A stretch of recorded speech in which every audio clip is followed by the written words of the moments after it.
Chegamos! E nessa segunda-feira, começamos esse novembro, você aí de Escorpião.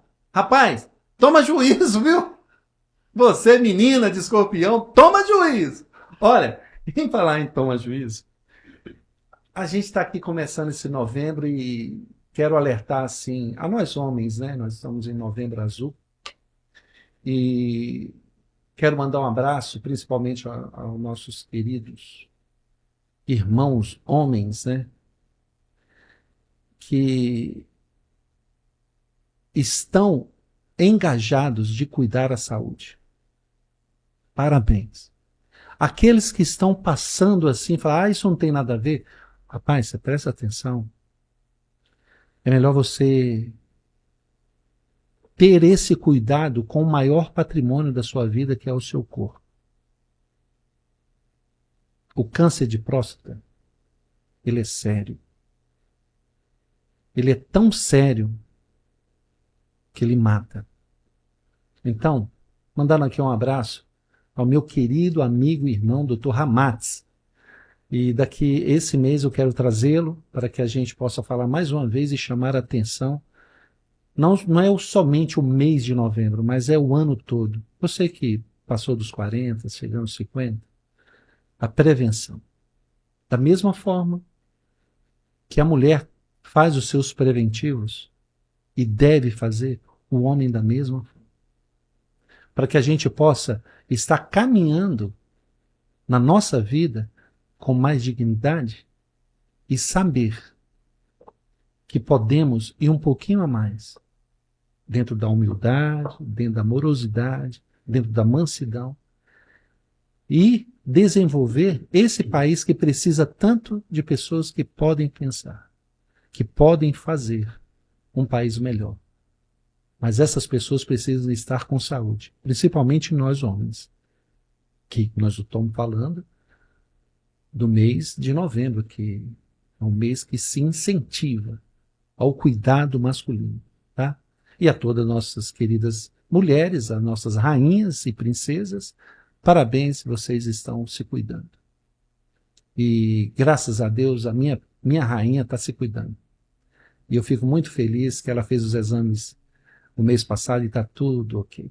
Graças a Deus, né, Chay? Então, sem mais delongas, eu sou o Jaider Matos, do seu Jaider Matos Podcast. Tem um casal maravilhoso aqui, que veio lá de Brasília.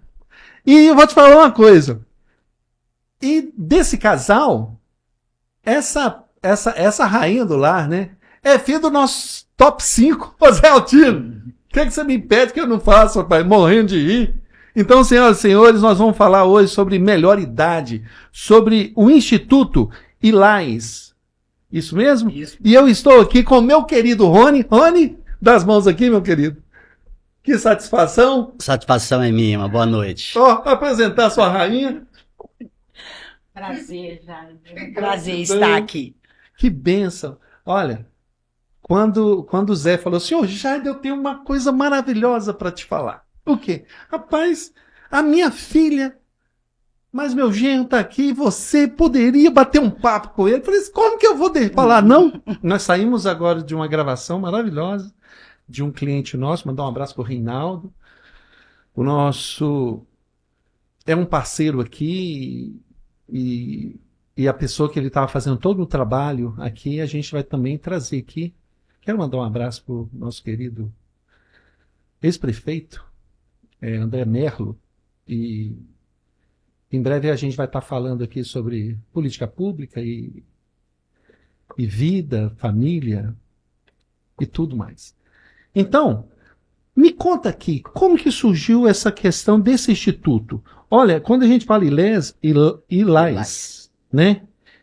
Instituto Latino-Americano de Educação para a Segurança. Nós estamos falando assim de crianças de 60 anos. Quem vai começar a falar? Bom. Faz as suas considerações iniciais, tá? E fica à vontade. Primeiro, um prazer estar aqui, tá, Jaider? E assim, A gente agradece muito esse espaço e falar sobre o Instituto e falar hoje sobre um projeto chamado Viver 60 Mais, principalmente esse projeto que a gente está executando nesse momento no Distrito Federal, traz muita alegria para a gente. Porque, assim, ele vem com uma proposta que é uma proposta de um olhar para uma política pública para a pessoa idosa, né? O Instituto está executando esse projeto em parceria com a Secretaria de Justiça e Cidadania do Distrito Federal. Então, ele vem num momento importante, porque a gente está também chegando, né? E aí acaba que você para um pouquinho para analisar, né, o que está acontecendo hoje na sociedade em termos de envelhecimento, né? Como é que a gente está se comportando, né? E no momento que a gente está vendo uma inversão da pirâmide, a gente está envelhecendo mais do que está nascendo. Então, esse é um momento importante para estar falando sobre isso, para estar falando de saúde, para estar falando, né, de envelhecimento com dignidade, né, para que você tenha os cuidados devidos de saúde mental, de saúde física. E acaba que isso serve muito ao propósito do Instituto, né? E o Instituto foi feito para isso mesmo, para apoiar políticas públicas e para trabalhar próximo de pautas e temas importantes e que são intrínsecos a direitos humanos, né? Quando a gente fala Instituto Latino-Americano de Educação para a Segurança, a gente não está falando de segurança pública, a gente está falando de um conceito da ONU que chama-se segurança humana, que é um conceito mais abrangente em relação à segurança, onde a gente tem 7 dimensões, que é segurança econômica, segurança ambiental, segurança política, segurança comunitária, e segurança econômica, sanitária, e que você vê uma outra forma de entender todo esse aspecto que gera essa sensação e o direito à segurança. Então, a gente está falando de segurança à educação, à saúde, a trabalho, né? A segurança pessoal no sentido, né, das comunidades, a questão do direito à religião. Então, a gente está falando de aspectos que movem a gente no dia a dia e que permeiam, né, a vida do ser humano. Então, a gente trabalha com essa perspectiva. Então, essas pautas, que são pautas de inclusão, de desenvolvimento humano, e que envolvam também governança e gestão de projetos, elas são assim, né, o propósito do Instituto. Então, para a gente estar aqui hoje falando tanto do Instituto quanto desse projeto, é muito bacana. Eu quero te agradecer esse espaço aqui, né, rapidinho, que foi movido para que a gente possa falar um pouco mais sobre isso com você, né, e com o seu público aí, porque eu acho que esse olhar hoje no 60 mais, ele é importante. E Raquel, eu já vou afirmar que será esse o primeiro de muitos encontros, porque olha para você ver, Rony, vocês estão organizando esse instituto. Quantos anos está o instituto? Tem 8 anos. 8 anos já. Então, olha para você ver essa dimensão, como que tem que ter um olhar clínico e cuidadoso sobre isso. Os nossos jovens não querem ter filhos. E a nossa geração está envelhecendo. E quem vai cuidar desses 60 mais? Como vai ficar? Então, eu quero saber, através da sua lupa, Rony, como isso tudo começou, por que essa ideia? Vocês que já vêm trabalhando em Brasília, então me conta esse passo a passo, como que foi isso? Sabendo que você é de São Paulo, né? Isso. A Raquel é de Valadares, é prata aqui da casa, e estão construindo um legado lá em Brasília, em meio a N situações. Se a gente vai falar um pouco sobre essas situações, com certeza, que eu quero perguntar sobre o que vocês estão achando desse negócio. Instituto, situação federal, envolver esse negócio. Mas, por favor, fale para mim, Rony. O Instituto ele vem trabalhando com outros projetos sociais, não só na questão da população idosa, né? E há quase um ano nós vimos um chamamento público da Secretaria de Justiça e Cidadania e resolvemos participar. Falei assim, não, vamos trabalhar, tem que participar e ver se a gente leva, né, esse chamamento público para trabalhar com a pessoa idosa, né? E nos surpreendeu, porque a Secretaria de Justiça já vinha trabalhando já com um projeto idealizado, né, o projeto Movimentos, e aí abriu esse chamamento público para o projeto Viver 60+. Pode falar que não faltou. E participamos desse chamamento, ganhamos, né, e demos início à execução do projeto. E isso nos surpreendeu, né, porque quando a gente começa, uma coisa está no papel, né, outra coisa é a execução, né, e a gente começou a ver a importância de se trabalhar com a pessoa idosa hoje, né? Pode falar. Eu gostei. Eu acho, quando a gente ainda, né, quando que nós começamos o Rony está falando, quando a gente entrou, a diferença, né, é porque a gente ainda não tinha entrado nesse mundo hoje da pessoa idosa, né, porque a pessoa idosa hoje é diferente, né, já deu brinco, né, a gente fica brincando que eu falo o seguinte, ano que vem eu me matriculo no projeto, eu estou fazendo 60 ano que vem, né, e o Rony logo atrás, então a gente assim... Então, a gente está vivenciando esse momento junto com eles, mas numa outra perspectiva, porque você tem uma longevidade hoje, né, que você não tinha essa percepção dela.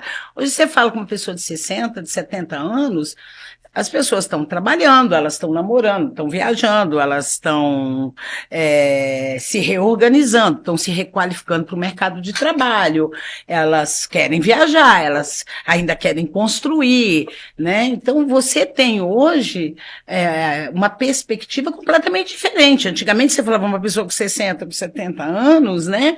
Você falava de velhice, você falava, né?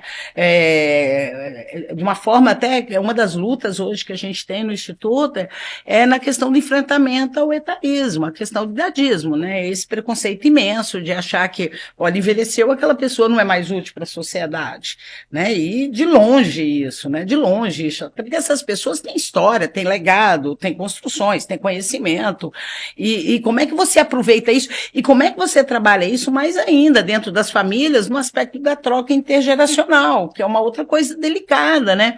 A gente tem hoje uma situação que tensiona muito mais, porque por conta do avanço da internet, sim, das redes sociais, da tecnologia, ficou distante demais, né? Uma geração passada, né, que lidava com as relações completamente diferentes, que vem calçado em tradições, que vem calçado nas suas histórias, nas suas referências, hoje lida com um mundo muito mais fluido, né? Muito mais descartável, muito mais dinâmico, né? E assim, que você tem realidades hoje de um mundo virtual e um mundo hoje presencial completamente diferente. Isso tem causado uma série de questões que a gente vai ter que repensar também como é que a gente vai trabalhar esses modelos. E as pessoas idosas no meio disso. Então, a nossa preocupação era, como é que você faz isso, né? Como é que você lida com essa pessoa idosa hoje? Como é que você lida com essa inclusão digital? Como é que essas famílias lidam hoje com essas distâncias que estão dentro de casa? Como é que você fala de política pública? Como é que você fala de acolhimento? Como é que você fala de atendimento? Como é que você fala de saúde sob uma outra perspectiva? E aí é isso que eu acho que foi importante para a gente, né? Porque a gente foi para um chamamento e aí começamos a vivenciar. Aí no projeto nós temos pessoas de 90 anos de idade que estão ali, dançam, se exercitam, são independentes, são autônomas. Superativas, né? Superativas. E que a gente está aprendendo a ver também com outro olhar. Porque a gente não é educado para isso. Acho que acontece, a gente tem uma questão mal educada de pegar os nossos idosos e, olha, passar o problema pela frente. Esquecendo que nós também estamos envelhecendo. Não é verdade? Como que vocês estão lidando na questão dessa evolução tecnológica com idosos? Isso é um problema gravíssimo, né? Você tem por exemplo, celulares, né? Nós estávamos falando antes aqui que a gente não tem propriedades mais. Hoje, se a gente tem um e-mail, daqui a pouco a gente recebe uma mensagem falando que a gente precisa de uma conta premium que já não está... encheu a memória e precisamos comprar mais espaço. O celular, ele tem vida útil, né? Antes, A gente tinha um carro que ele durava sempre. Hoje ele tem data limite. Mas voltando para coisas de acesso, que o banco, o pagamento, tudo passou para o celular, Rony. Como que vocês estão lidando dentro desse instituto com uma questão tão assim emergente? Não vou falar grave não, mas emergente. Neste projeto, a gente trabalha também a questão de palestras com as pessoas idosas, né? Então tem palestras, tem temas, né? Da parte digital, de como mexer no celular, essa evolução. Então você tem que trabalhar bastante essa questão de temas atualidades, né? Porque a evolução é muito grande, né? Então nesse espaço de tempo que a gente tem do projeto, a gente está buscando sempre temas pertinentes para os idosos, né? Do dia a dia, para eles conseguirem minimamente manejar o seu aparelho de celular, entrar às vezes num Gov, né? Para fazer alguma consulta com o governo, verificar o seu INSS, enfim. São já temas... entrar no Gov, né, Rony? Não é tão simples. Não assim. é tão simples, né? Você fazer o cadastramento de senha, e hoje tudo você utiliza Gov, né? Você quer até acessar uma ouvidoria, você tem que usar a sua senha do Gov para acessar. Entra no aplicativo. Você entra no aplicativo do Gov. Aí ele, por exemplo, você já entra lá, por favor, seu CPF, você digita. Exato. Sua senha. Não, deixa eu ver onde está a senha. Acertou a senha. Aí, 2 etapas. E sem querer ele vai lá e clica. Aí ele precisa conversar alguma coisa com o contador dele. Aí ele já não tem acesso. Olha que coisa. Dificuldade imensa. Dificuldade imensa. E fora nisso, a questão de golpe, né? Golpes. Que é um outro problema sério. Tem todos os dias, né? Phishing. Você vê, assim, vários ataques. Hoje isso é muito delicado. É muito a questão de dados. Né? Você trabalhar com isso, a gente... E tem um outro fator que é preocupante, a questão da fake news. Como é que você trabalha isso? Isso é muito grave, isso é muito sério. E a gente... Será que consegue acabar? Eu acho que primeiro a gente tinha que tratar de forma mais séria a questão da regulamentação. Você acha que deve... Eu acho que de tem que qual tratar... forma que você acha essa regulamentação das redes sociais? Eu acho que tem que tratar isso com mais seriedade, o Congresso tem que ver com mais seriedade, até porque não dá para você... no mundo presencial a gente tem regra, a gente tem lei, a gente...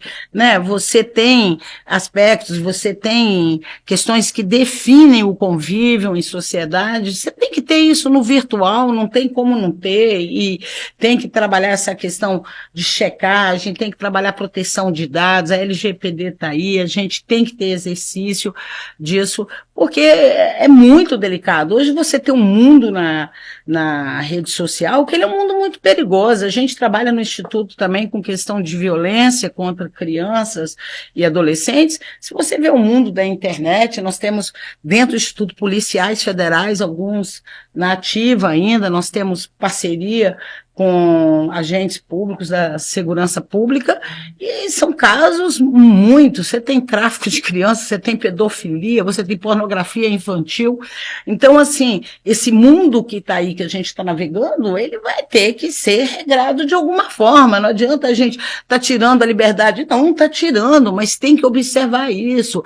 E tem outras questões que vêm com esse mundo, já que são novas, mas que são importantes a gente começar a entender melhor.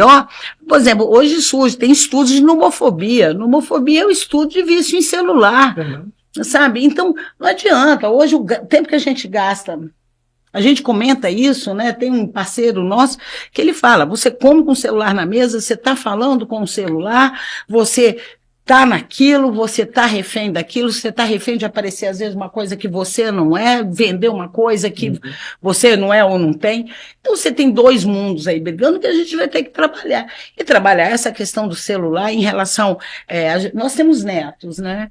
E a gente se preocupa muito com essa questão de celular em mão de criança, entendeu? O que é que está vendo? O que é que está aprendendo? Né? Porque senão... Como é que você controla isso? E não adianta querer só também, aí é uma regulamentação do Estado e o papel das famílias. Não adianta não achar que isso não é papel das famílias. Isso é papel das famílias. Os pais vão ter que entender isso melhor.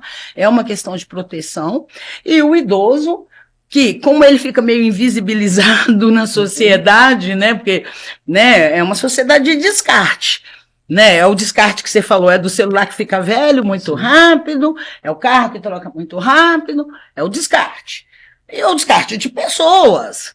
Então, a gente vai ter que entender que esse descarte de pessoas não dá para ser dessa forma. As pessoas, né, estão vivendo mais tempo e a própria economia começa a ver que essas pessoas consomem. Então, economicamente, elas são muito viáveis. Elas são muito viáveis. E fácil, né? É. Por exemplo, desde de empurrar um automóvel a um celular. Porque eles entram numa banalização onde não, que o que está acontecendo aqui, você tem que. O senhor errou aqui na hora que o senhor trouxe o carro para fazer sua revisão, então o senhor deve pagar essa taxa e esse negócio. E a maioria, a grande maioria, que eles não têm a rede de apoio para que vejam essas questões. Hoje, de cada dia mais, tem um software que é disparado no WhatsApp. E quando você deixa um alerta para vocês aí, tá? Isso aí, independente, é o 60 mais ou 60 menos. Olha para você ver, Rony. É colocado, e se você clica, orçamento fulano de tal, você clica, ele já entra e já copia e já clona o seu celular e todas as suas informações. Contendo ali senhas ou não, eles conseguem adentrar. Principalmente, se tiver dinheiro em conta, eles levam. Para uma pessoa que já tem o celular na mão como praticidade, então eles literalmente ele já bloqueiam e tudo mais. Mas a pessoa vai achar assim, deve ser o fulano que mandou. E abre. Quantas pessoas que perdem? A gente já falou aqui com o seu pai, com o maldito crédito, né? Para idoso, Consignado. O consignado, né? Sobre isso. O inferno do consignado, que eles não eles estão indo para uma determinada clínica fazer um negócio, mas tem sempre uma loja do consignado, o demônio ali do consignado. Tá? E o Instituto, eu quero saber o que vocês estão olhando sobre esse povo que estão precisando ser assistidos. Porque quanto mais a gente bater nessa tecla e ter pessoas lutando para isso, e alguém que estiver na política, que está uma vergonha, e realmente estarem trabalhando da forma que eles foram eleitos para fazer e defender o povo, e olhar dentro dessa real situação, porque senão nós vamos entrar igual naquela, daqui para frente é só para trás? Não, é isso aqui mesmo. Eu acho assim, né? Hoje a gente tem um mundo de coisas que estão mexendo, né, com o nosso dia a dia, com o nosso convívio. Chay, tem uma caneca para mim aí, pro Rony, que eu tirei, caiu um bichinho. E hoje a gente fala muito sobre isso, né? Ao mesmo tempo, o que a gente vai buscar no novo, e ao mesmo tempo, Jair, esse novo, eu acho que essa é a percepção que a gente tem que ter. O ser humano é um ser humano, né? Ele tem suas carências, ele tem as suas necessidades, e essas carências e essas necessidades, elas não mudaram tanto assim, né? A gente pode estar em movimento, transformando muitas coisas, mas nós temos necessidades e carências que continuam as mesmas. Então a gente costuma falar muito sobre isso. Nossa, mudou tanta coisa, mas valores também não mudaram, os valores são os mesmos. Então a gente tem alguns trilhos que são trilhos importantes, são referências importantes e que elas permearam todo esse processo nosso, né, de evolução, de crescimento, de desenvolvimento que trouxe a gente até aqui. Então hoje falar a gente tem que ficar inventando a roda, a gente tem que ficar... Pega pra mim, Raquel, você pode. Agora. Você pode tudo, viu? Tá, joia. O seu amor aqui, tinha caído Obrigado. cisquinho ali. Obrigado. Ô, Jaider, inclusive, deixa eu te falar uma coisa, você estava falando aí, né, do meu amor, mas a gente tem uma outra pauta que você está falando, né? Olha como é que tudo fala com tudo, né? Quando a gente entrou no Viver 60+, que às vezes as pessoas acham assim, né? É um projeto para pessoa idosa. Só que quando nós entramos, a gente tem um outro universo né? Que esse é o universo rico dentro do Viver 60+. Questões de gênero, mulheres e homens, questão de violência patrimonial, violência doméstica, a gente tem questões de abandono, a gente tem questões, ao mesmo tempo, de gente que está ali com 70 anos e está trabalhando e hoje assumiu e está cuidando de filhos e netos, né? Então, a gente tem um mundo dentro do Viver 60+, que é um mundo, né, que é um mundo muito rico de todos esses desafios que a gente enfrenta. E é muito interessante a gente se ver lá dentro, porque nós dois trabalhamos juntos há muitos anos, né? Que nem eu ia achar. E a gente é muito amigo. Ainda tem isso, né? A gente é muito amigo e a gente trabalha junto há muito tempo. E como nós, o que a gente faz está muito alinhado àquilo que nós somos, porque a gente não abre mão disso, porque e isso é bom para nós, nós entendemos assim, sem propósito não dá. Né? Sem propósito não dá, qual que é o propósito, e se esse propósito cabe naquilo que eu sou, naquilo que ele é, para a gente ter essa capacidade de construção. E o interessante de nós dois é que, por exemplo, assim, você já falou de quem eu sou filha, é lógico que alguém que vê vai falar, nossa, parece, né, com eles, fala assim, não, imagina. Com a mão, né? Assim, fala assim com a mão e tudo. Então, a gente brincava assim, né, no nosso acordo, né, que aí o Rony brinca e fala, eu sou o prático, eu sou aquele cara que vai executar na hora que ela vier, falando, vamos para isso, vamos para aquilo outro, e como é que a gente viabiliza e operacionaliza isso. Porque quando a gente foi para o Instituto, e eu acho que esse casamento de propósito que é interessante, é que uma dos caminhos que a gente não abre mão é que a gente não vai deixar de fazer as entregas. Quando a gente entra num projeto, a nossa preocupação nós temos que entregar, a gente tem que entregar com muita qualidade, a gente tem que fazer o possível para que isso se torne um legado, para que isso tenha uma capacidade de transformar. São muitos anos em Brasília, trabalhando perto do Estado, a gente sabe que o Estado ele não se movimenta com a rapidez de um governo. Você não faz leis, às vezes, com a rapidez de um governo, você não modifica um pensamento, um paradigma, uma cultura num governo, você tem médio e longo prazo. E o Instituto, a gente só acredita numa transformação se for por meio da educação. Você não educa da noite para o dia, tanto que a gente fala, estamos falando de pessoa idosa, aí você vai falar, se eu transformo pela educação, aonde eu transformo? Na educação básica. Eu tenho que começar lá embaixo, até porque eu começo a envelhecer a partir do momento que eu nasço. Então, como é que eu começo a trazer esse mundo, a capacitar, a educar, a partir da educação básica? Né? E aí você construir um caminho de um envelhecimento saudável fisicamente, mentalmente, financeiramente, economicamente, né?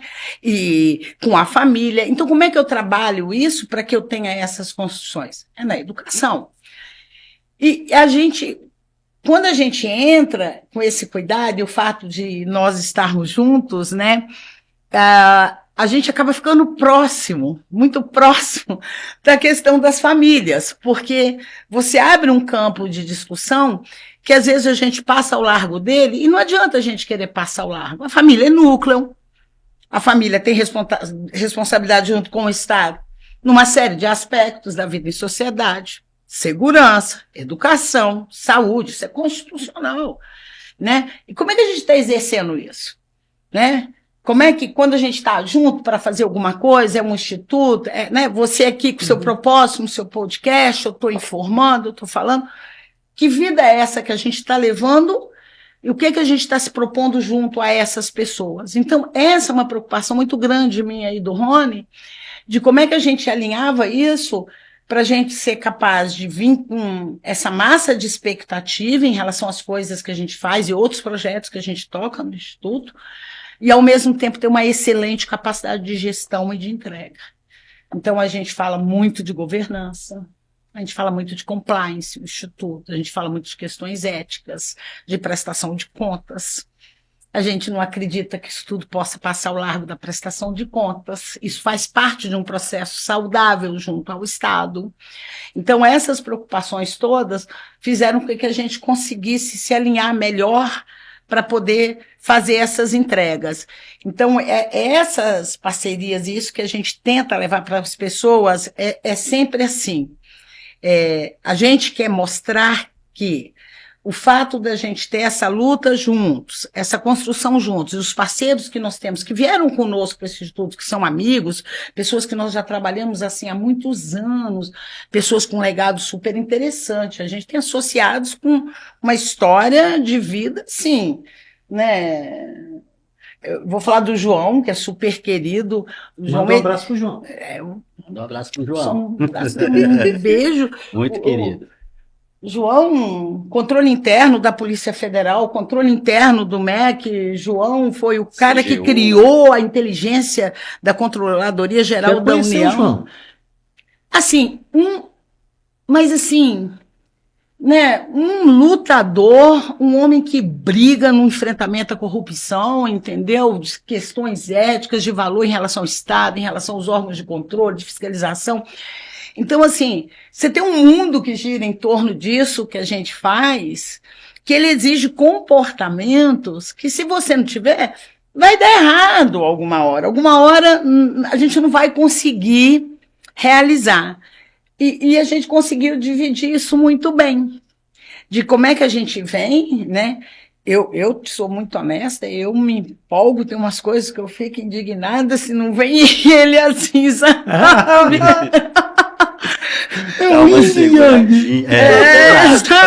Vamos com calma, entendeu? Assim, né? Primeiro, assim, fora quando ele não fala, olha, aqui a gente trabalha para ganhar dinheiro também, entendeu? Porque assim, a gente quando entra, aí você quer fazer, não quer saber, quer continuar. É uma profissão, né? Ou uma missão?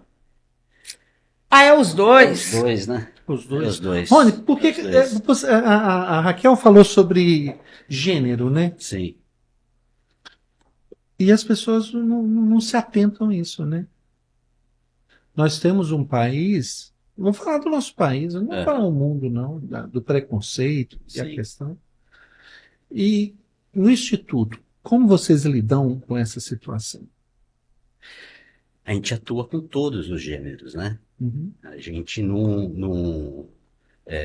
a gente abomina, né? Qualquer tipo de, repudia, né? Qualquer tipo de atitude de discriminação. Fala mais, posso... Então, a gente repudia qualquer tipo de discriminação. Então, a gente trabalha com todos os gêneros, a questão do etarismo, né? Do bullying, nas escolas, enfim.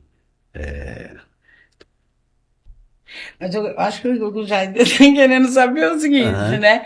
Que eu brinco com ele, eu acho que é legal ele falar sobre isso, né?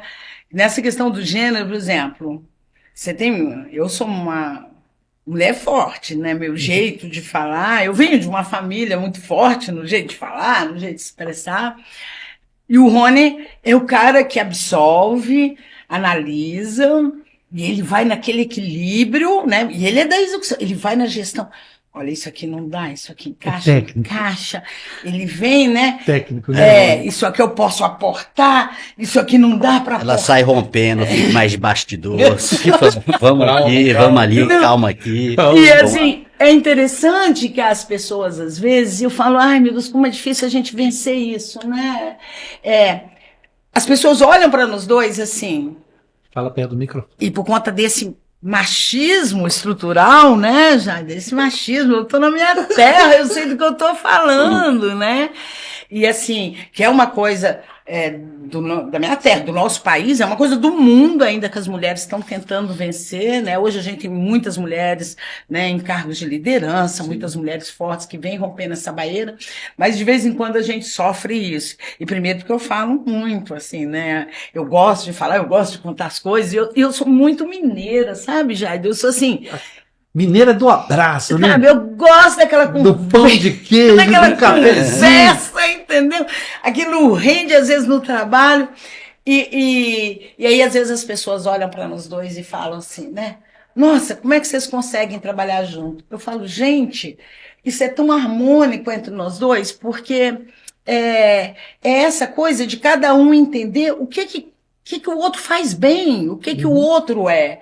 Então acaba que a gente fica numa luta também. Às vezes a gente senta em algumas mesas e as pessoas olham para ele como se ele assim, você não vai chamar a atenção dela, ela está falando isso, ela está fazendo isso.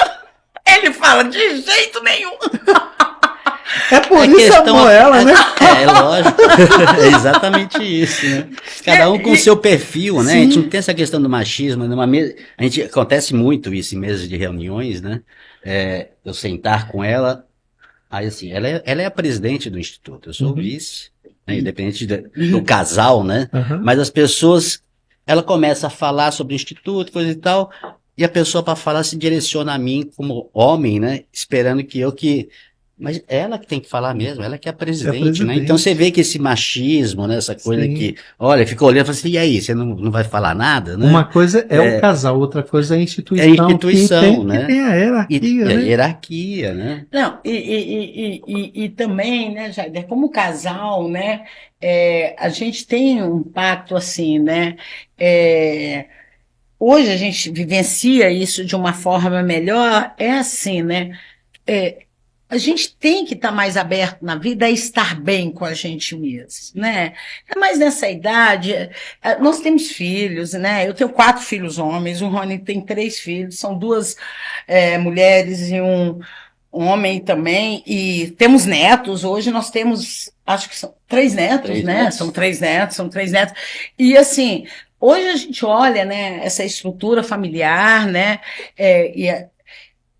O olhar a gente tem que aprender a lidar melhor com o que faz a gente bem e entender como é que a gente lida com isso aquém das questões que estão aí. A gente trabalhou durante um bom tempo dentro da Fundação da Polícia Federal e tivemos outros projetos também. Aí todo mundo olhava assim, brigava assim e eu sou muito apaixonada quando eu estou falando as coisas, eu falo, e aí tem hora que também a gente briga, né, Jair? A gente briga, reclama, aí assim, e aí é muito engraçado, né? Que eles falam assim, cuidado com aqueles 2, porque não pensa que ele está pensando diferente dela, não, que vai dar problema, eles combinaram. Mas isso tudo é importante, porque essa pauta de gênero, ela é uma pauta muito importante. Ela é muito importante. A gente trabalha com capacitações com mulheres também, né?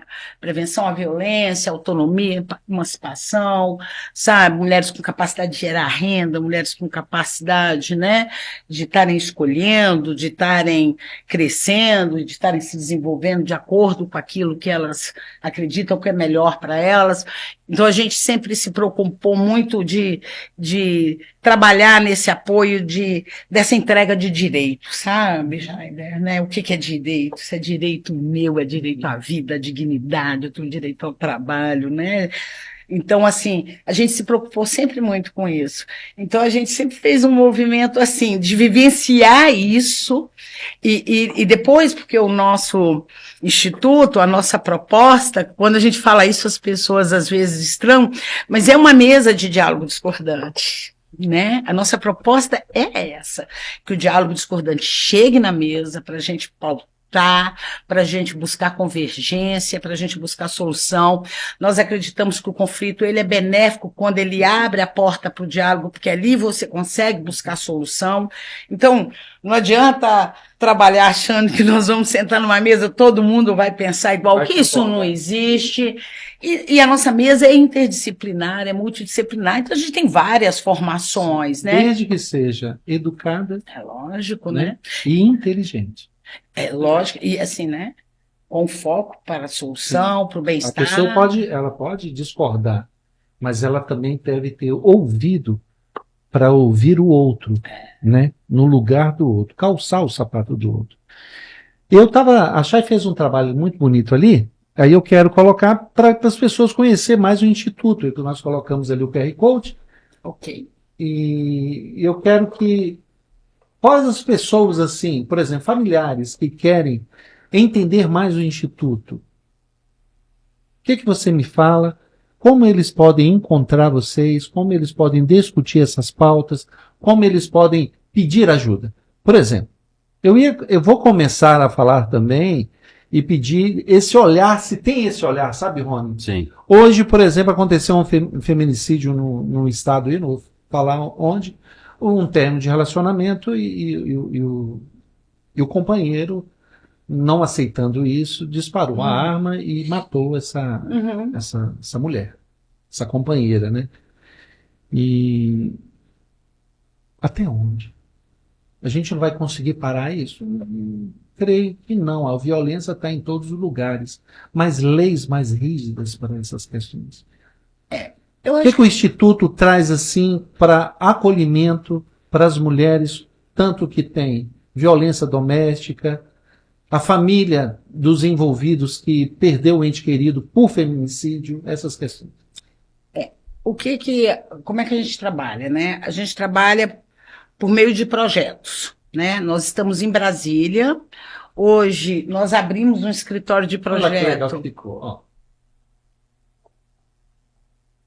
Ótimo. Ó, só pegar para conhecer ali, ó, Instituto Muito Latino-Americano de Educação para a Segurança. Muito bacana. Né? Perfeito. Só colocar ali, escanear ali, para vai cair lá no Instituto. Ok.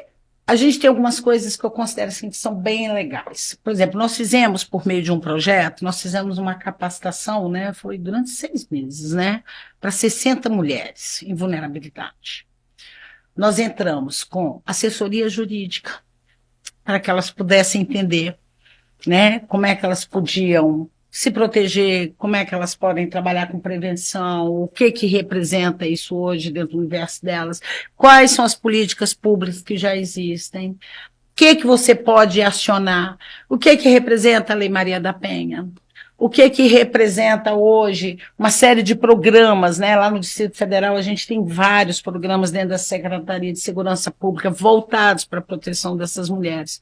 Como eu aciono esses programas, como eu aciono a Casa da Mulher, como eu aciono a busca e ajuda, né, de psicólogos, que muitas saem extremamente fragilizadas dessas relações quando conseguem sair, e os filhos também. Então, o que a gente faz? Quando a gente entra, Jaider, nessas capacitações, a gente entra com todo um arcabouço mesmo, entendeu? Estruturado e organizado, mostrando toda essa rede de apoio, porque às vezes é um desconhecimento, não sei acessar, não sei aonde está, e assim, né, por incrível que pareça, a gente ainda tem, né, por incrível que pareça, essa é a realidade, né, a gente tem um país de dimensões continentais, a gente tem vários lugares que ainda não tem delegacia da mulher, tem vários lugares que você ainda culturalmente não fala sobre isso, com essa abertura, sobre essa questão do feminicídio, da violência doméstica, violência patrimonial, né, então a gente tem várias questões ainda, que também, em alguns lugares, você não consegue, tem estados que você vai ter mais dificuldade, até pelas próprias características, né, do estado, ou até pelo próprio acesso. Mas hoje você tem uma rede de apoio do governo, do estado, tanto do governo federal quanto de governos de estado, que você pode acionar. E lá no Instituto, a gente está, se as pessoas acessarem, nós temos materiais hoje, cartilhas que estão sendo colocadas, porque o Instituto também tem uma editora, né? E nós já lançamos uma coletânea, inclusive em parceria com uma procuradora do Ministério Público do Rio de Janeiro, de enfrentamento a desastres, né? Quando a gente fala de desastres, é defesa civil, a questão relacionadas a questões ambientais, enchentes, cheias, né? E a gente fez uma coletânea, estamos lançando um outro livro agora, vamos lançar um livro, Nosso Tempo, Nossa Voz, que é fruto do projeto. Tem lá no site, você consegue ver o livro e baixar pelo site. E agora a gente vai, né, lançar o Nosso Tempo, Nossa Voz, que são vários depoimentos dos participantes do projeto do Viver 60+, né? Então a gente tem coisas assim que a gente vai calçando para que as pessoas comecem a tomar posse disso. Tem materiais, para você ver essa questão, né, da inclusão digital, né, que eu estava falando como é importante. A maior parte dos acessos hoje você só faz virtualmente, né? Então, se você Olha o livro aí. Se você não capacita, você cria uma distância. Nesse do Viver 60+, a gente vai trabalhar com a impressão dele, porque a gente sabe assim, não adianta jogar virtualmente, né? A gente tem todo um público que precisa desse material impresso. A gente, eu sou muito honesta, eu tenho dificuldade de ler virtualmente, tá? No computador. Eu preciso pegar no papel, preciso marcar aquilo que eu estou lendo. Gosto mais também. Acho que a gente fica mais próximo. Então, a gente sabe disso, que é tudo muito delicado para você fazer essa inclusão hoje. Então, a gente sempre, quando entra na capacitação, aquilo que ele está falando. Vai ter palestra, vai ter temas, eles vão dizer respeito a isso. Qual é a sua rede de apoio? Rede de apoio de criança e adolescente. Qual que é a rede? Porque nós somos credenciados ao Conselho de Direitos da Criança e do Adolescente no Distrito Federal. Porque a gente tem projetos voltados para criança e adolescente. Hoje nós vamos começar a trabalhar com enfrentamento na violência escolar em relação a bullying e a cyberbullying, que é um outro problema gravíssimo. É gravíssimo. É gravíssimo. Por isso que eu estou falando, a gente tem frentes hoje que são muito delicadas. Então, a gente tem trabalhado para poder estimular as pessoas a buscarem esse conhecimento e se apropriarem. E depois, porque a gente costuma falar o seguinte também, né? Fora esse processo, né? Família, da educação formal na escola, a cidadania, você exercer a cidadania e reconhecer esses direitos, reconhecer essas redes, essas políticas públicas, né? É um papel nosso. Isso está no município, né? E isso não está no governo federal, né? É aqui, a gente exerce cidadania no município, né? Então a gente fala o seguinte, isso tinha que ser muito, né? Muito. É o que nós estamos fazendo aqui agora. Sabe? Que é o importante, isso tem que ser muito visto, as pessoas têm que tomar pé, têm que questionar, têm que perguntar, né? Que rede é essa? Se eu tiver esse problema, como é que eu posso ser atendido? E tem uma outra coisa assim, eu gosto muito de ouvidoria, tá? Uhum. Gosto muito de ouvidoria, já trabalhei como consultora olhando ouvidoria, processo de ouvidoria. Eu acho que a ouvidoria é um exercício assim espetacular de cidadania. E acho que esse exercício é obrigação nossa, né, de estar acompanhando, de estar fiscalizando, de estar olhando, acompanhando nossos políticos, que a gente vota, para saber como que eles estão trabalhando, não é só daqui a 4 anos de novo, é no exercício do mandato, né? Eu acho que esse é um papel muito importante. E você está em contato com as estruturas de Estado, nas ouvidorias, ouvidoria do SUS, ouvidoria da educação, ouvidoria dessas instituições, para que você possa buscar o conhecimento ou estar cobrando esses direitos que já estão estabelecidos, que já foram defendidos, que hoje, sabe, tem que ser acessados pela gente. Então a gente sempre se preocupa muito com essa educação e com essa informação, né? Você pode dar um parênteses? Porque é um tema, a gente falou sobre regulamentação das redes sociais, da internet em si, e a questão do bullying e cyberbullying. Uhum. Porque eu quero voltar nessa questão, porque a gente está vendo muitos jovens perdendo a vida em questão disso. Temos suicídio de crianças, de adolescentes, de jovens, por questões desse bullying cibernético, dizemos assim, né? Como é que é isso? Uma escala assim, muito fácil para o pai e para a mãe entender aquele garoto ou aquela garota que está trancada lá dentro do quarto, no computador. Olha, Jair, o que a gente mais tem entendido disso, é lógico que quando a gente vai para uma capacitação, quando a gente está falando, né, qual o ferramental que você tem de prevenção, como é que você, né, consegue acompanhar esse jovem, como é que você consegue ver, não adianta. A gente tem que discutir a questão da utilização das redes. A gente tem que cobrar e os pais têm que aprender como é que faz controle de privacidade dos filhos, o que eles estão vendo, porque você tem esses mecanismos dentro da internet hoje, no Google, nas redes, né? Você consegue bloquear. Eu sei que isso é difícil, porque minha neta tem 6 anos, outro dia a gente estava comentando, né? Meu filho coloca lá, não pode, ela vai, busca, porque eles são muito rápidos, né? É o que a gente fala, né, tem estudiosos, né, hoje que falam sobre isso e que inclusive usam termos como nativos digitais e migrantes digitais, que é o nosso caso. Eles são nativos, eles nasceram com a tecnologia, eles nasceram nesse mundo, eles vão ter muito mais domínio do que a gente.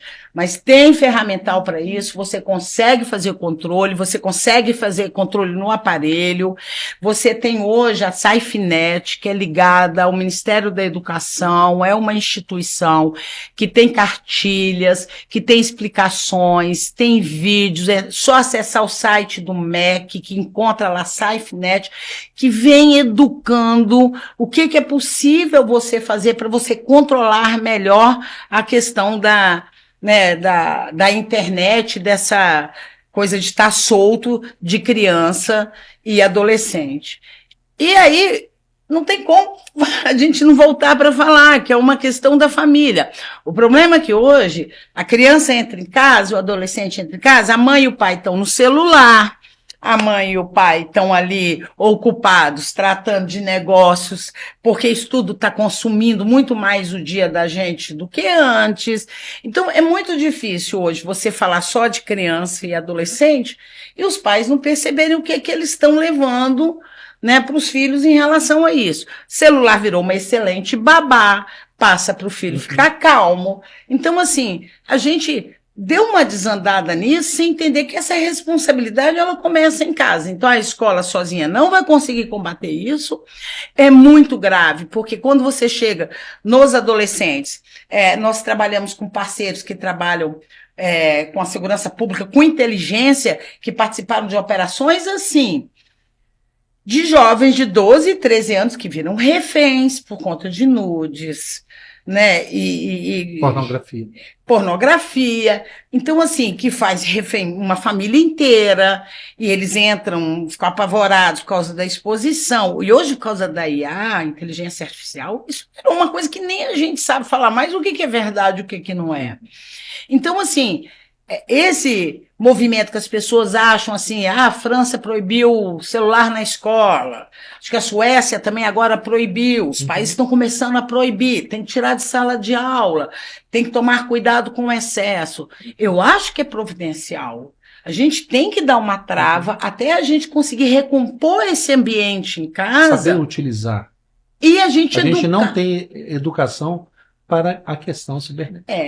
E esse trabalho que a gente vai fazer, né, é para capacitar os professores, é para capacitar a entender que mundo é esse. Hoje a gente já tem a lei do cyberbullying, né, que é uma coisa nova, também acho que foi ano passado que saiu, que é uma coisa nova, então o Congresso deu uma resposta em relação a isso, né? Agora veio o FELCA também, que veio essa lei agora para tentar coibir na questão da criança e do adolescente, mas assim, é um mundo muito delicado e a gente vai ter que entender que isso não é papel só do Estado, não é papel da segurança pública, esse é um papel dos pais e o quanto que a gente está envolvido com isso. Tá? Porque hoje em dia a gente fala, a questão do celular virou muito delicada. Todo mundo está com a vida no celular e é raríssimo você ver as pessoas não estarem perdendo seu tempo se envolvendo e se distanciando, né? E ficou tudo em nome de uma coisa assim, né?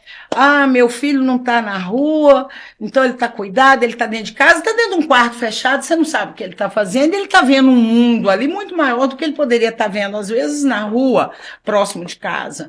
Então, é isso que eu falo para você. É muito difícil você falar simplesmente assim, é uma ação. Isso tem que ser uma ação orquestrada, sabe, da família, do Estado, para que a gente daí, sabe, educação, como é que eu uso, e assim, e é lógico que é mais fácil você ensinar a respeitar, né, o outro em casa, para que qualquer outro instrumento ou qualquer outra ferramenta que ele tenha, ele saiba conduzir melhor. Mas eu acho que esse encantamento e essa questão da tecnologia hoje, do celular, principalmente na vida da gente, vai requerer alguns outros comportamentos, porque a gente teve uma mudança brutal, né? Nós embolhamos, né? Vamos usar esse termo, né? E qual a sua visão, então, Raquel, a partida do central disso, a política central? Vocês estão lá em Brasília, e o que o governo, para adiantar O que o legislativo está fazendo? O que todos os parâmetros do governo está fazendo? O que o judiciário está fazendo? Eu acho assim, né, que o problema é que a gente tem uma dinâmica hoje que ela está muito mais rápida, né? Acelerou muito o nosso dia a dia, né? As nossas respostas hoje elas têm que vir com muito mais rapidez e geralmente a gente consegue, como a gente trabalha em Brasília, perto do Estado, que às vezes as pessoas acham assim, né? Brasília é governo, não, Brasília é governo, Brasília é Estado. Uhum. Ele é Estado, o governo é passageiro, o governo são 4 anos, o Estado não. A gente fala de uma Constituição de 88 que está em vigor, a gente está falando de um Estado que é perene, você está falando de um Estado que tem regras e que, para ele se mover, ele demanda muito mais tempo, né? E nós temos um sistema democrático, então isso demanda, né, o Congresso se movimentar, o Congresso pautar, o Congresso dialogar, o Congresso discutir, e discutir com a devida seriedade uma pauta que mexe absurdamente com todo um contexto social. Então, eu acho que o governo se movimentou na questão da regulamentação, existe uma pressão forte hoje para a regulamentação, saiu agora a lei, eu não sei te falar com clareza sobre a lei, mas a questão para coibir essa questão do uso de criança e adolescente, principalmente em relação aos influencers, né? Então, existe hoje um movimento, o MEC está se movimentando com outras estruturas e outros parceiros para poder tentar capacitar dentro de uma rede essa questão da utilização da internet, mas a gente está muito aquém ainda da resposta necessária, né? Essa questão da regulamentação ela é muito séria. A questão maior não é que está na hora, não, já passou da hora, né? Principalmente quando você vê crianças achando bonito a questão de sexualizar, né? Deixar, pegar uma criança e colocar num patamar de sexo appeal, né? E achar bonito. Adultização, né? A palavra certa é adultização. Né? Acho que é isso, né? Deixar a criança adulta, né? Por exemplo, hoje nós temos músicas que saem direto de um comando para que possa estar atraindo crianças, que isso é comum. Adolescentes fazerem sexo é a coisa comum. Então, por exemplo, no início do ano, nós vimos que teve uma taxa muito alta de doenças, né, como HIV, doenças que são sexualmente transmissíveis a nível de quê? De adolescentes. É uma coisa assim que a gente vê. Para aí, os pais, essa questão do imediatismo, né, do pai e a mãe, os dois precisarem de ir na labuta e deixar o filho em casa para cuidar do mais novo e sucessivamente deixar como objeto de controle um celular. Uhum. E isso está tomando uma tal forma, Rony, que se não tomar com tanta urgência, nós vamos ter comandos em cima de comandos. O que nós estamos acontecendo no Rio, literalmente, é uma ponta do iceberg. Não é verdade? Eu acho assim, né? A gente vai ter que ter um tempo importante nesse momento. Nós que estamos, né, em Brasília, a gente trabalha, né, com essa perspectiva que eu estou te falando, com projetos mais estruturantes. Nós ficamos muito penalizados, porque quando a gente vê as pessoas, a gente sai de Brasília e vai a alguns lugares, não que Brasília também não tenha ficado assim, você vê esse nível de polarização lá em cima, né? Presidente tal, candidato tal, polariza a direita, a esquerda, a extrema direita, a extrema esquerda e todo mundo na polarização, você vai deixando de perceber o contexto político. Sim. E o contexto político, ele não está na polarização, ele está no Congresso Nacional, no dia a dia do Congresso. Se esse Congresso não tem qualidade, esquece. Ele não vai votar olhando para a sociedade, ele não vai perceber a demanda da sociedade, ele não vai respeitar a demanda da sociedade. E não está longe do Congresso que a gente tem hoje. assim, se me permite, não está longe. Fica à vontade. Né? Não está longe. Agora então, o sangue altino pegou agora. Sangue. A gente falou que ia falar. Então o que acontece? Acho que nós deixamos umas coisas bem claras, né, Rony, sobre a questão do Instituto, um lindo Sim. trabalho que vocês estão fazendo e que a gente precisa estar fomentando isso mais, saber que tem pessoas sérias trabalhando disso. Mas eu não posso deixar pessoas que vêm onde o país, que a maioria dos nossos brasileiros perderam a esperança nos nossos políticos, mas existem pessoas sérias. Eu acredito que existem pessoas sérias, né? Que possam estar olhando literalmente para que eles estão no cargo que estão porque alguém confiou nele. E são milhões de pessoas que estão esperando que eles façam somente o trabalho deles. Então, quando a gente fala assim sobre Brasília e vê todo o que está na questão geopolítica se envolvendo com coisas mais fora do país do que exatamente o que está acontecendo na nossa casa, é como eu falar que você deveria fazer isso na sua família e eu ando com a vida toda torta. Não bate, né? Nós temos demandas tão profundas aqui que precisamos urgentemente ter práticas verdadeiras, não falácias, mas práticas. E eu quero que você fale que você está vindo da Brasília, e esse nosso judiciário, e esse nosso governo, o que você me fala sobre essas coisas, filha do Altino Machado? Ó, né, assim, nós estamos em Brasília há muitos anos, né? Então, como nós vivemos vários governos em Brasília e trabalhando com projetos mais estruturantes, como eu te falei, a nossa percepção é um pouquinho diferente. Porque, por exemplo, quando as pessoas perguntam assim pra gente, como é que está Brasília? Eu te devolvo a pergunta. Como é que está Valadares, aonde você vota? Porque lá em Brasília eu tenho gente de Valadares que vocês votaram. Eu chego em Belo Horizonte, como é que está seu voto? Sim. Você mandou lá para minha terra agora. Minha terra aqui, mas você mandou para onde meus filhos nasceram. Né? Então, a gente recebe o país inteiro lá, né? E esse é o extrato do país inteiro. A gente goste ou não goste.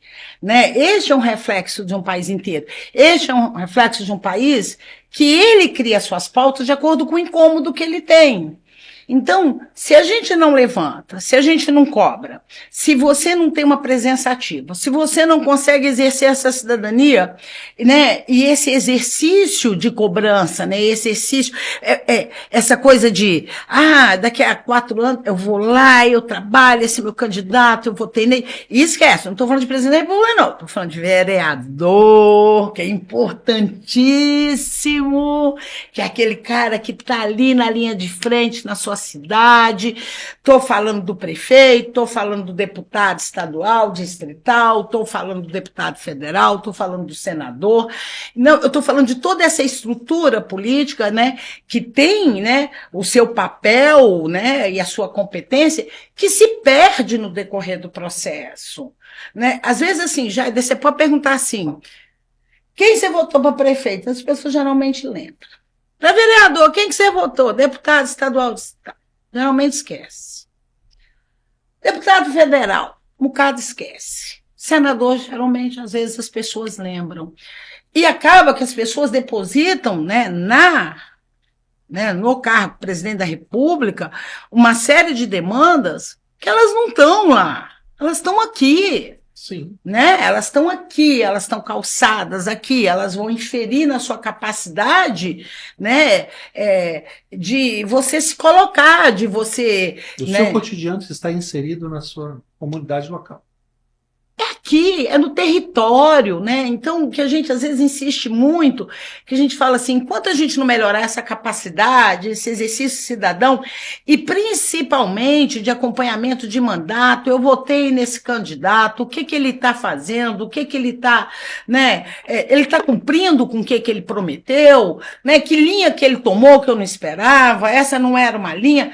Como a gente fica distante, você fica distante do que acontece. Então, lá as composições acontecem que aqui não percebe.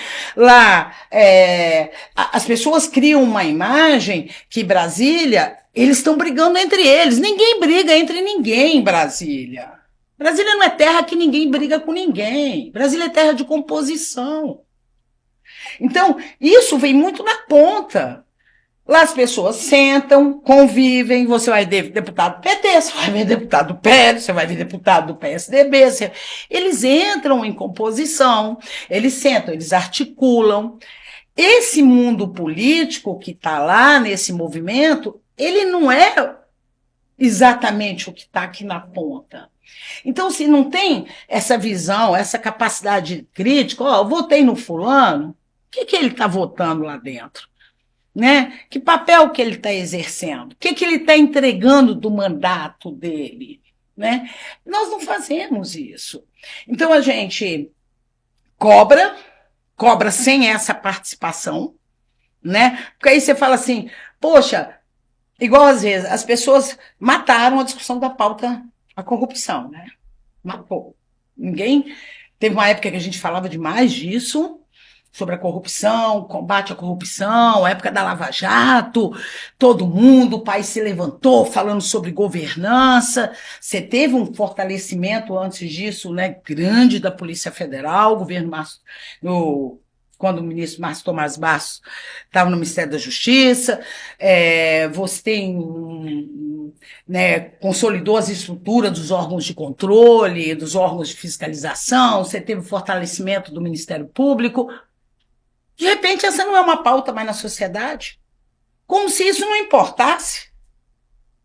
Como se você ser, né, todos os dias, né, ter roubado a sua educação, a sua saúde, infraestrutura, uma estrada que não cause acidente, uma estrada que esteja em condições, você está entendendo, de dar segurança, e várias outras questões, investimento, né, em educação, em pesquisa no país, como se isso tudo, né, ser amenizado em troca de uma corrupção que você não tem controle, não fosse afetar o cotidiano da gente. Como não afeta?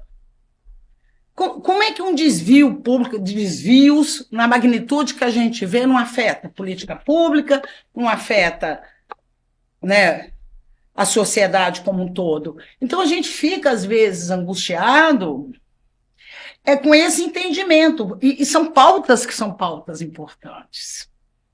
Elas são pautas importantes. A gente não quer falar de política pública, mas como é que não fala de política pública? O papel do Estado é importantíssimo. Ele é importantíssimo, a economia ela é importantíssima, mas a gente tem que saber que um grande motor da economia brasileira é o Estado. É o Estado, não é iniciativa privada nesse país. As grandes empresas, né, o que elas cresceram, o que elas se desenvolveram, elas estavam com o Estado brasileiro, as grandes construtoras, né, as grandes obras do Estado brasileiro. O Estado brasileiro é uma máquina que fomenta em muita economia, né? Você tem os grandes investimentos na agricultura. Então, a gente está falando de um Estado muito robusto e muito presente. Se ele é muito presente assim, como é que essa sociedade fica inerte assistindo? Né? Como é que a gente não vem para a mesa para falar sobre isso mais? Hoje, se você falar de corrupção, isso é chato. Em falar em corrupção, por exemplo, nós vamos chegar em 2026 como o campeão da maior corrupção do mundo. Do INSS. E sem falar dos Correios e outras coisas mais. O que você me fala sobre isso? Você deixou de fora, né? Não. Você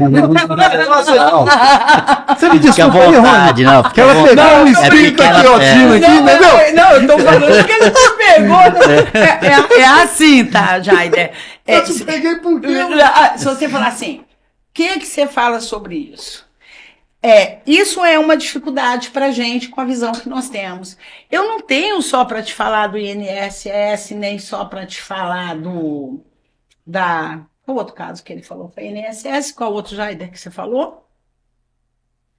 Correios? Correios. Eu não tenho só isso para falar para você. Tem muitos. Não, eu tenho para te falar que você tem uma estrutura uma estrutura. A Chay está me chamando que está pedindo para você ficar mais pertinho do microfone. Vamos lá. A gente tem uma estrutura, Jair, que é importantíssimo a gente entender e trabalhar a favor dela, de fiscalização, de controle, falei das ouvidorias, né? Você tem mecanismos de fazer um enfrentamento à corrupção. Só que enfrentamento à corrupção, você não faz por um caso, pelo outro caso, você faz no dia a dia, você faz com o exercício da sociedade. Se essa sociedade não se comove o suficiente para entender que ela tem um papel nisso, fica muito difícil você combater a corrupção. Então, assim, e não é de forma alguma querendo não falar de um caso específico, mas é porque a gente não entende dessa forma. A gente entende assim, olha, você tem hoje toda uma estrutura que demanda você cobrar e exigir mais transparência. Nós temos mecanismos extremamente importantes que a gente não pode abrir mão deles nunca.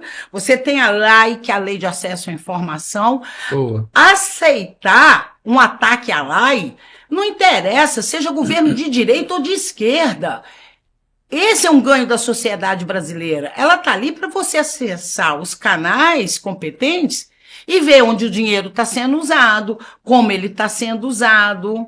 Se a gente aprender a usar esses mecanismos, a gente consegue fazer esse monitoramento melhor.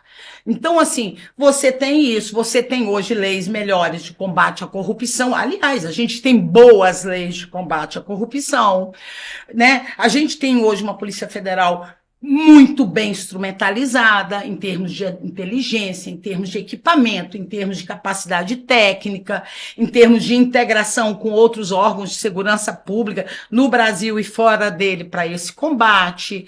Você tem hoje estruturas da própria Controladoria Geral da União, do próprio Tribunal de Contas da União, que te favorece você entender melhor como é que funciona o orçamento, como é que você pode ser ativo nesse controle, nesse olhar. O problema é que a gente abre mão desse papel como se não tivesse importância e a gente não tivesse a ver com aquilo.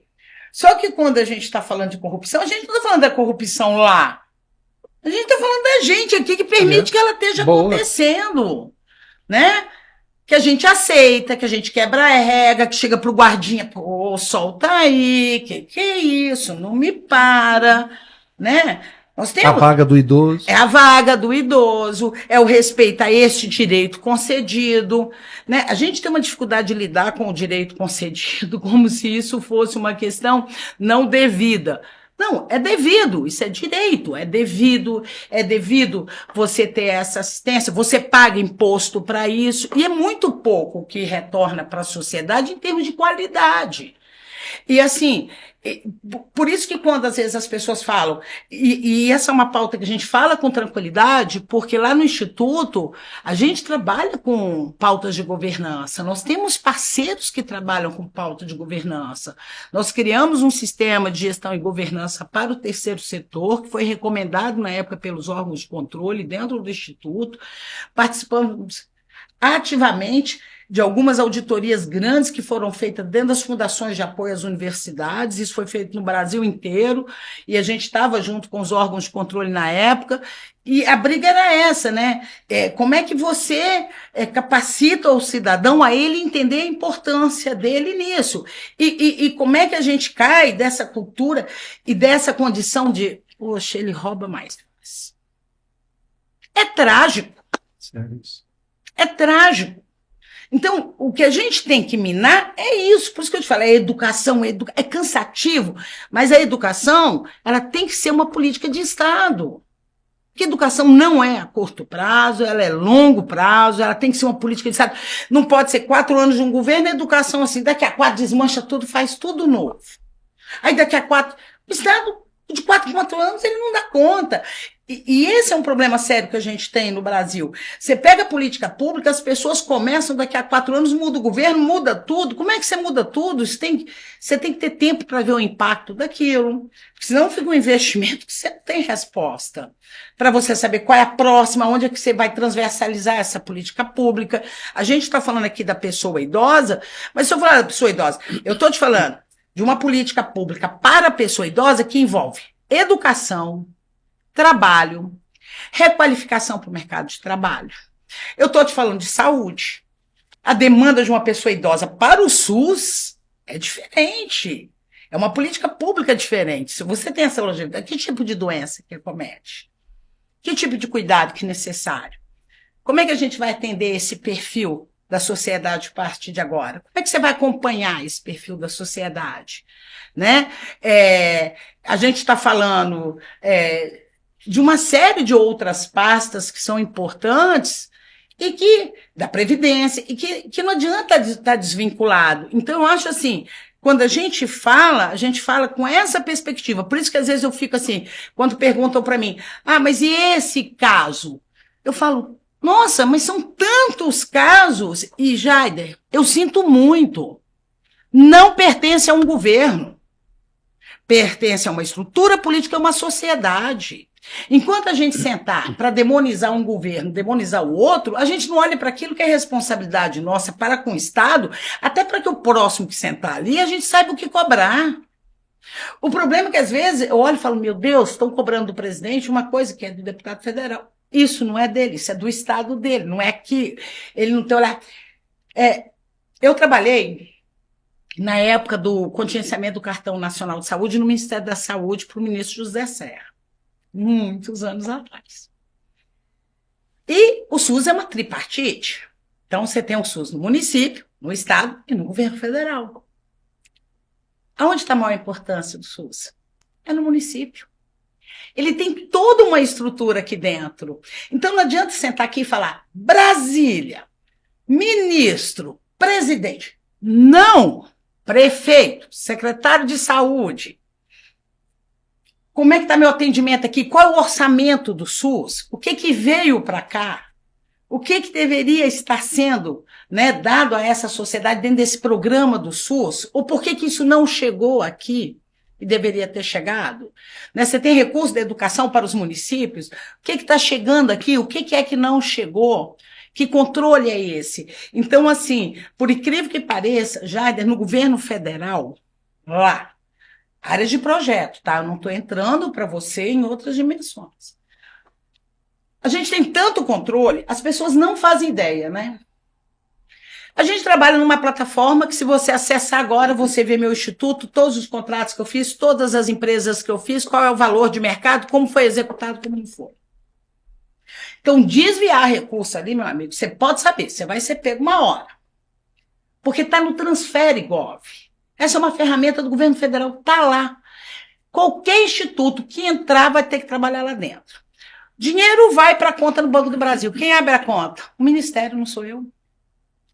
Eu não posso autorizar pagamento. Eu só posso passar para fazer pagamento depois que eu tiver feito um processo de 3 cotações, igual a área pública no Instituto.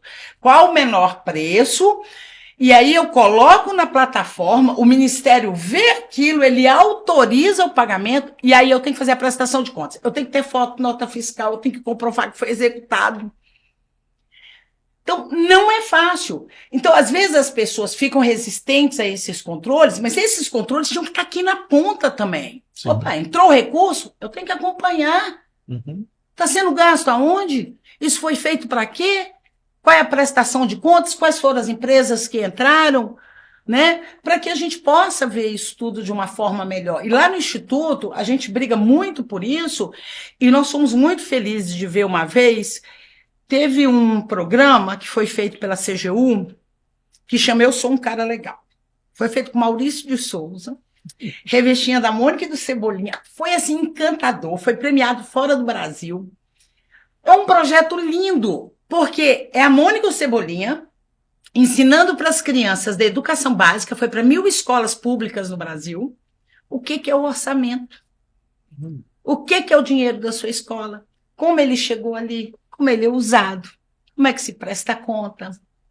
A gente precisa tratar disso. A gente precisa tratar disso. Porque se a gente não tratar essa base, nós vamos continuar sem saber onde a gente pega. Aí você falou do judiciário. O judiciário, como qualquer outra estrutura da sociedade hoje, a gente está vivendo um conflito imenso. Porque, assim, a atuação do Congresso, a atuação do Judiciário, o Judiciário está legislando, o Congresso vai e reage, e você fica. Você tem, né, os personalismos. Então, assim, se você perguntar assim para a gente, o que você acha que deveria, né, tá o Judiciário hoje? Controle. O Judiciário tem que ter governança, tem que ter transparência, mas não é transparência para ficar apresentando julgamento, não é isso, é do processo, né? Processo, né? A gente tem que ter a visão da responsabilização, a gente tem que ter uma visão da punição, né? Um país que não pune, que você não consegue ver, né, responsabilidades sendo cobradas, é muito delicado. Né? Você vê grandes casos de corrupção, já honestamente, passa 1 mês, 2 meses, todo mundo esquece. Você escuta falar de novo? Parece que era historinha, né? Historinha. Né? Aí você vê assim, aí vão vários casos, né? Vai ali, morreu tantos. Igual Petrópolis na época, teve documentários, 264 pessoas morreram. Aí você fala assim, poxa, mais de novo, há 4 anos atrás, há 1 ano atrás teve a mesma coisa, 2 anos atrás, foi feito não sei quanto de apoio financeiro no município para poder fazer isso, para poder fazer mudança das moradias, para tirar de encosta, lá vem tudo de novo, e assim vários outros municípios, né? Como se aquilo, né? Mata-se tantas pessoas disso, agora é isso, daquilo. Todo ano recorrente. Todo ano é recorrente, então é um país que normaliza a morte com muita tranquilidade, né? Normaliza, assim, falando, né, dentro da minha terra, e que não tem como não falar, você vê o desastre de Mariana, de Brumadinho, aí você tem aquele primeiro momento de comoção, as pessoas acham, né? Aquilo passou, mas quantas vidas, as questões ambientais, do que a gente está tratando mesmo? Né? Do que a gente está falando mesmo? Aí você vê, tem isso, morreu mais tanto, aí vai uma operação no Rio, agora morre 100 e tantos. É um país que morre muito fácil, normaliza-se muito fácil a morte. Né? Nós falamos de números com uma facilidade muito grande e nós não nos apropriamos disso com esse sentido de uma responsabilidade coletiva para ter um país melhor. E as pessoas falam como se, e essa é uma mania que a gente tem, né? Eu falo que eu tomo muito cuidado com isso, e a gente sempre se chama muita atenção para isso, de tentar fazer uma análise crítica melhor das coisas, entender melhor o que está acontecendo, quais são os envolvimentos que tem dentro daquelas pautas, porque senão a gente fica esses defensores, né? E nesse, eu abro um parênteses até para falar, né? Defensores de internet. E de interesses onde você não tem conhecimento da realidade do local, do que está acontecendo. Você vê aí, né, quando meu pai vem falar e tudo, que eu falo que é delicado, eu entendo, nossa, como eu entendo aquela fala que você fala, poxa, olha o que é a Amazônia, a dimensão da Amazônia, e quem são as pessoas que estão lá. Não adianta você fazer política para um determinado grupo, não adianta você estabelecer, né, proteção só a determinados grupos, se você tem ali dentro todo um coletivo que tem que conviver no seu dia a dia, que é muito distante dessa realidade nossa, que tem outra forma de vivenciar o seu cotidiano, até pelas próprias especificidades do local, e as pessoas falam com né, assim, uma propriedade que é assustadora. Você vira e fala assim, nossa, e a gente tem uma maneira de estudar muito pouco os assuntos, né?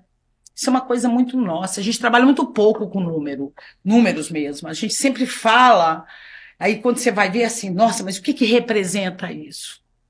Né? De que números a gente está falando? Quando a gente está falando, né? É isso que eu estou falando para você. Número a gente normaliza. Morreu, não morreu, fez isso, aquilo. Estatística. americano trabalha bem com estatística, né? E hoje está tendo também lá suas discussões em relação a essa transparência, em relação a esses dados, mas eu acho que a gente não pode abrir mão disso, não. A gente tem que buscar número, a gente tem que saber o que está acontecendo, do que está falando, quando fala desse impacto, o que esse impacto representa, quanto que isso atingiu, quem é que está lá, como é que essas pessoas vivem, que política pública é importante para estar lá. Por isso que eu acho, falar de política é salutar, a gente tem que aprender a falar de política, não é política partidária. De política, a gente tem que aprender a falar, né? Polarizar, Né? deixar isso. E falar de política, como é que a gente exercita. Muito bem. Vou Rapaz, eu fico olhando assim, Rony, o seu olhar apaixonado pela... Muito. Fala muito bem, né? Muito Olha aqui, bem. mas eu vou colocar aqui, tem um tanto de mensagem aqui, eu quero começar com uma mensagem aí que eu encontrei ontem com meu pastor. Foi meu pastor há 30 anos atrás, eu encontrei com ele ontem e foi assim uma bênção. Vamos colocar aqui, eu quero ler, que eu quero deixar até uma mensagem para ele. Olha aí, pastor José Menezes, estamos assistindo, muito bom. Ô pastor, Deus faz o seu trabalho assim, e te encontrar ontem à noite foi assim um presente de Deus e um pedido de oração próprio meu. E o senhor sabe que o senhor tem um carinho pela minha vida e eu tenho um carinho pela sua vida. Somos assim irmãos em Cristo Jesus, ou somos amigos verdadeiros. E te ver foi um presente. Vai que o meu abraço, a importância que é o Senhor na minha vida, na vida da Chay, na vida da nossa família. O Senhor que conheceu meus pais, e a gente sempre fala sobre família e traz essa família linda, de falar de família, falar sobre a realidade de que nós estamos vivendo aqui. Isso é muito bom. Então, um beijo, obrigado por você estar assistindo a gente. Vamos pro próximo? Ok. Olha quem chegou. A Tina Lulena. Essa eu quero que ela venha falar aqui. Ai, hoje me falaram que eu estou muito parecida com a tia Lulena. Rapaz, ela me manda uns áudios tão coerentes. Um beijo, viu, minha querida? Deus abençoe você. Não posso falar senhora, não, que vocês acham ruim. O Zé Altinho fala o senhor. Ó, rapaz, eu falo embaixo. Ó, Alex. Cheguei atrasado, mas confirmando o convite que recebi desse excelente Jaider Matos Podcast. Excelente podcast. Ô, Alex, olha, estou esperando a sua visita aqui para a gente falar sobre esse trabalho que você tem aí em Belo Horizonte, tá? Um forte abraço, seu primo aqui. Ó, o Lauro Cassini. Isso aí, Raquel Machado. Tal pai, tal filha, meus parabéns. Aí, ó. Legal aí. Rapaz, tá vendo aí, Rony? Ei, mano, obrigado, Lauro. Boa noite. Próximo. Canal Motorista Geral. Parabéns, podcast muito informativo. Ô, canal Motorista. Vim a convite do Alex Rodrigues.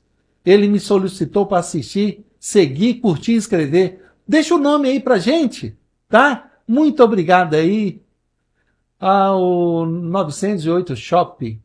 Tinha toda certeza que o Alex segue e indica coisa boa. Parabéns pelo seu podcast. Muito obrigado, meu querido. Obrigado ao Alex mais uma vez. Deixa o nome aí para nós, para falar e mandar bênçãos para vocês aí também. Ó quem chegou aí, o doutor Hudson Delmácio. Ô Hudson, eu quero te falar que o nosso podcast para semana que vem, hein? Fica ligado aí, eu já tenho outra pessoa para a gente falar de geopolítica. Nada fácil a questão da proibição de celular nas escolas. Ainda bem que eu já me aposentei há 9 anos, aleluia. Põe aí. Não é fácil. Um beijo, meu querido. Eu amo essa foto, ele e o filhinho dele. Hudson. Muita gente à toa, não precisamos desse tanto de deputados federais e senadores. O povo não aguenta mais tratar desse bando com altos luxos. Concordo também. Isso aí. Dinheiro. Sou o Valdeci, boa noite. Nasci em Governador Valadares e moro nos Estados Unidos. Também acessei pelo convite do Alex. O Alex, ó, uma bênção. Que bom saber desse podcast na minha cidade natal. Olha, Valadares para o mundo, meu querido. Um forte abraço. Abraão Cândido, é necessário a sociedade discutir política independente de ser de direita ou de esquerda. Quem perde com isso é a população brasileira. Bingo. Isso aí, Ô, Abraão, meu irmão querido, muito obrigado, tá? Boa noite. Agora, ó. Olha lá. Aí, ó. Olha quem chegou. E essa é minha filha. Coruja que gava topo. Fogo nela, viu? Tá vendo aí, né? Manda mais aí, meu bem. Ai, ai. E a velhice está ficando mais longe. Ô, Zé Altino, Isso aí. temos mais velho hoje, verdade. Ô, eu estou aqui muito feliz com a participação de vocês, tá? E se sintam, assim, convidados para mais encontros, tá, Rony? Hoje a gente falou de um trabalho tão significativo que é de vocês, o Instituto lá em Brasília, e isso vai fomentando para outros estados, para outras cidades, outros municípios, a essa importância, não só de cuidar dos 60 a mais, mas também ter essa dignidade de ser digno a quem nos cuidou com tanto amor. E nós estamos precisando não somente levantar somente uma fala de uma pauta, mas praticar. E eu dou, assim, meus parabéns a vocês. Essa segunda-feira, a gente até pensou, né, Chay, que não ia fazer podcast, e vem esse presente pra gente. E como a gente aqui não faz considerações finais, Sim. a gente faz considerações de até logo. Eu quero que você venha aqui, Rony. Você é uma boa praça, rapaz. Obrigado. Só de olhar A gente apaixonado vai voltar, pela a gente Raquel, vai pra mim já voltar. tá tudo lindo. Então deixa suas considerações. Olha só, a importância, Jaida, primeiro agradecer a você ao convite, né? E a importância do seu trabalho aqui. Porque não adianta tudo que a gente, ainda mais a Raquel falou, de regulamentação, de leis, se não disseminar informação, como a Raquel gosta muito de falar, nós somos agentes de direitos. Quando a gente, né, conversa com participantes, fala sobre estatuto do idoso, mas eu não sei esse direito. Então, lá na ponta, você tem que disseminar a informação, esse belo trabalho que você faz, né? E tem que ter investimento nesses projetos, porque você esclarece os direitos para esses participantes, né? Que muitos são muito carentes, às vezes não têm esse conhecimento, então, passar essa informação é de grande valia. Tá? E agradecer todo esse trabalho que você faz parte disso, né? Você transmite isso tudo para todo o seu público aí. Eu te agradeço. Agradeço. Muito obrigado. Muito obrigado. Fique à vontade, Raquel.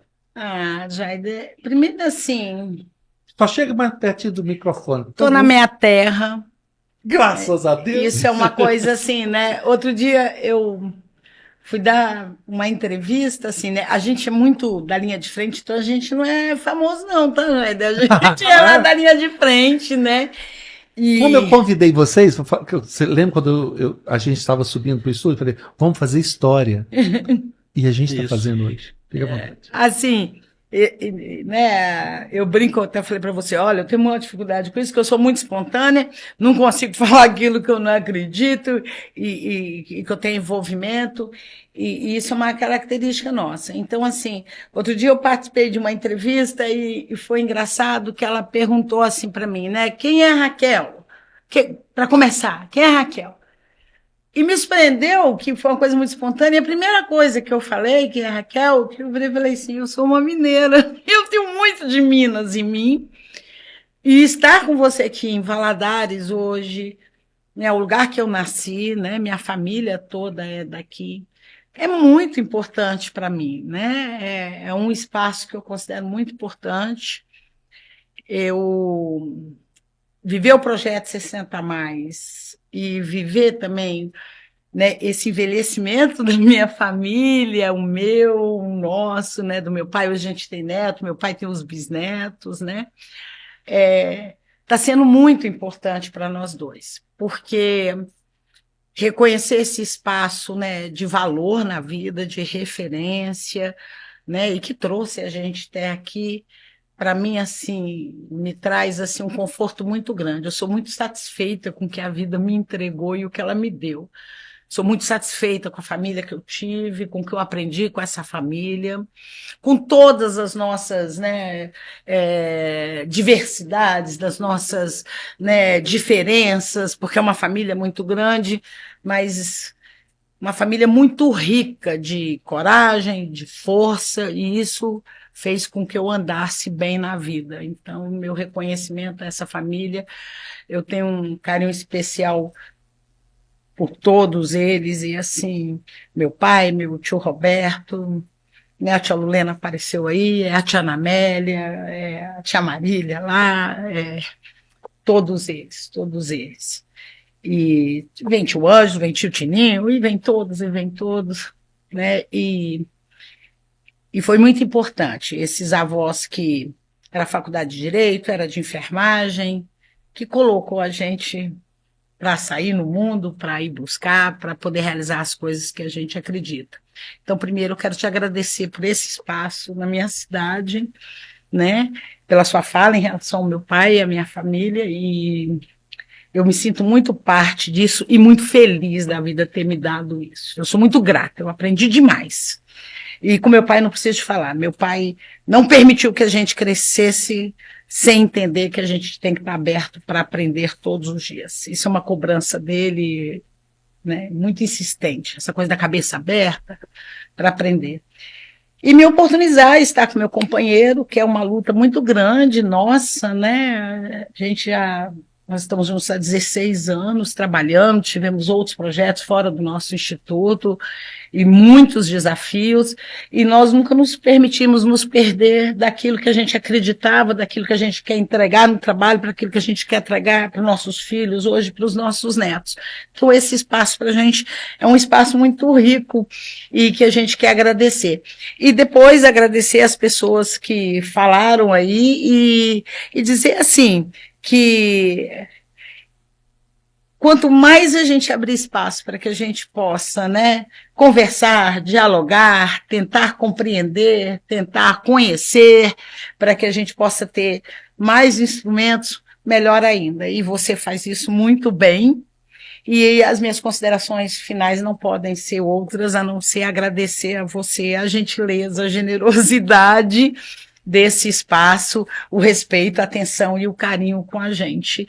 E eu espero que a gente possa ter entregue alguma coisa, né, que possa, né, ter um pouquinho de nada esclarecido alguma coisa, mas estamos lá em Brasília, abrimos nosso escritório de projetos em Belo Horizonte, então a gente quer trabalhar em Minas também, a gente quer apoiar políticas públicas importantes em Minas Gerais, naquilo que for possível também, e sempre respeitando muito todos esses espaços, né, e esses territórios que são, assim, de uma grandeza imensa, né? Tanto na história quanto, né, naquilo que nós representamos. Obrigada, viu, Jair? As portas estão abertas. Como tem uma frase, né? Não prometeu nada, mas entregou tudo. Agradeço a vocês, tá? Muito obrigado. Deus obrigado. abençoe. Nossa, que agradeço. Tá? Vocês são uma bênção. E aí, vocês, o que vocês acharam? Eu aqui, vocês sabem, né? Eu amo. Então, quero agradecer primeiramente a Deus. Agradecer aqui a minha esposa, Chay, que ela é responsável disso. Tá vendo isso tudo aqui? A gente tem aqui a Chante Produtor. Se você quer gravar o seu podcast, se você quer estar aqui querendo contar a sua história, venha fazer parte aqui. A gente faz um trabalho aqui, sim, como eu sempre disse, com muito esmero, com muito amor. E a produtora, a gente está entregando um auditório para que você possa fazer suas palestras, suas aulas, seus encontros, até 40 pessoas. Temos também uma sala de network para reuniões, com quadro. Como se chama, Chay? Quadro magnético, onde você pode dar a sua aula, pode explicar e ter os seus encontros, tanto empresariais, como também fazer as suas edições, né, de trabalho de forma de network. Também temos uma sala onde grava os seus comerciais. Você aí que é lojista, você que aí tem a sua empresa, quer fazer sua propaganda, você que é político, quer fazer está pensando no ano que vem, tem deputado estadual, deputado federal, senador, quem sabe presidente aqui também. Então, é isso, tá? E a gente, aqui com o Jaider Matos Podcast, se você quiser contar a sua história, a gente está aqui com o coração aberto também para a gente somar mais. Acreditamos, assim, que com o Rony e com a minha querida Raquel, trouxe essa grande gama de informação, você também pode contribuir. E estamos aqui. Então, quero mandar um abraço a todos. Amanhã a gente vai estar às 18h30 com o pastor Moisés, da Casa da Bênção. Ele vai estar falando sobre os projetos que estão acontecendo aqui em Governador Valadares, junto com a sua comunidade.